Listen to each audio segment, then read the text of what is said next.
September 22ರಿಂದ ಆರಂಭಿಸ್ತಾ ಇರುವಂತಹ ಜಾತಿ ಗಣತಿ ಸಮೀಕ್ಷೆ ವಿಚಾರವಾಗಿ ಈಗಾಗಲೇ ಪ್ರಬಲ ಸಮುದಾಯದವರು ಒಂದು ರೀತಿಯಲ್ಲಿ ಆಗ್ರಹಿಸ್ತಾ ಇರುವಂಥದ್ದು, ಅಸಮಾಧಾನಗಳನ್ನು ಹೊರಹಾಕ್ತಾ ಇರುವಂಥದ್ದು. ಈ ಮಧ್ಯೆ ರಾಜ್ಯ ಸರ್ಕಾರದ ನಿರ್ಧಾರವಾಗಿರುವಂತಹ ಕುರುಬ ಸಮುದಾಯವನ್ನು ST ಸೇರ್ಪಡೆಗೆ ಒಂದು ವಿಚಾರವನ್ನು ನಿರ್ಧಾರ ಮಾಡಿದ್ದಾರೆ.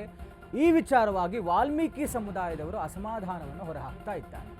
ಪ್ರಸನ್ನಾನಂದಪುರಿ ಸ್ವಾಮೀಜಿ ನೇತೃತ್ವದಲ್ಲಿ ಇದೇ ವಿಚಾರವಾಗಿ ಮೀಟಿಂಗ್ ಆಗ್ತಾ ಇದೆ. ಕುರುಬ ಸಮುದಾಯ ST ಸೇರ್ಪಡೆ ಮುನ್ನ ಮಹತ್ವದ ಸಭೆಗೆ ಮುಂದಾಗ್ತಾ ಇದ್ದಾರೆ. ದಾವಣಗೆರೆಯ ಹರಿಹರ ವಾಲ್ಮೀಕಿ ಗುರುಪೀಠದಲ್ಲಿ ಸಭೆ ನಡೀತಾ ಇದೆ.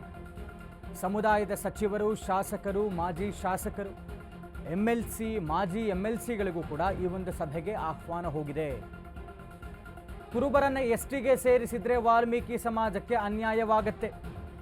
ವಾಲ್ಮೀಕಿ ಸಮುದಾಯದ ನಾಯಕರು ಧ್ವನಿ ಎತ್ತುತ್ತಾ ಇಲ್ಲ. ಸದ್ಯ ವಾಲ್ಮೀಕಿ ಸಮುದಾಯಕ್ಕೆ 7.5 ಮೀಸಲಾತಿ ಇದೆ, ರಿಸರ್ವೇಷನ್. ಕುರುಬ ಸಮಾಜ STಗೆ ಸೇರಿದ್ರೆ ಸಮುದಾಯಕ್ಕೆ ಅನ್ಯಾಯವಾಗತ್ತೆ.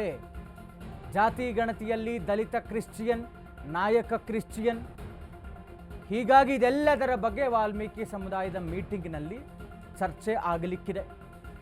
ಒಂದು ಕಡೆ ಜಾತಿ ಗಣತಿ ಸಮೀಕ್ಷೆಯಲ್ಲಿ ಬೇರೊಂದು ಧರ್ಮದ ಸಂಖ್ಯೆಯನ್ನು ಹೆಚ್ಚಿಸೋದಕ್ಕೆ ಹಿಂದೂ ಧರ್ಮದ ಜಾತಿ ಉಪಜಾತಿಗಳನ್ನು ಸೇರಿಸಿರುವಂತಹ ವಿಚಾರ ಮತ್ತು ಕುರುಬ ಸಮುದಾಯವನ್ನು STಗೆ ಸೇರಿಸ್ತಾ ಇರುವಂಥ ವಿಚಾರವಾಗಿ ಇದೀಗ ವಾಲ್ಮೀಕಿ ಸಮುದಾಯದವರು ಒಂದು ರೀತಿಯ ಅಸಮಾಧಾನವನ್ನು ಹೊರಹಾಕ್ತಾ ಇದ್ದಾರೆ.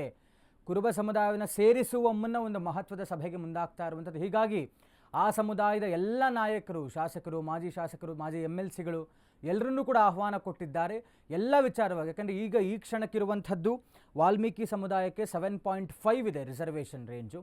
ಹೀಗಾಗಿ ಏನಾದರೂ STಗೆ ಕುರುಬ ಸಮುದಾಯ ಸೇರಿಬಿಟ್ಟರೆ ನಮ್ಮ ಸಮುದಾಯಕ್ಕೆ ಅನ್ಯಾಯ ಆಗುತ್ತೆ ಮತ್ತು ಈ ಜಾತಿ ಗಣತಿಯಲ್ಲೂ ಸಂಖ್ಯೆಯನ್ನು ಕಡಿಮೆ ಮಾಡುವಂಥ ಪ್ರಯತ್ನವಾಗ್ತಾ ಇದೆ ರಾಜ್ಯ ಸರ್ಕಾರದಿಂದ.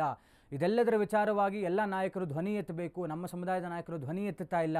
ಇದೆಲ್ಲ ವಿಚಾರವನ್ನು ಚರ್ಚೆ ಮಾಡೋದಕ್ಕೆ ಇದೀಗ ಪ್ರಸನ್ನಾನಂದಪುರಿ ಶ್ರೀಗಳು ಅಂದರೆ ಈ ವಾಲ್ಮೀಕಿ ಸಮುದಾಯದ ಓರ್ವ ಸ್ವಾಮಿಗಳು ಇದೀಗ ಒಂದು ಮಹತ್ವದ ಸಭೆಗೆ ಮುಂದಾಗ್ತಾ ಇದ್ದಾರೆ.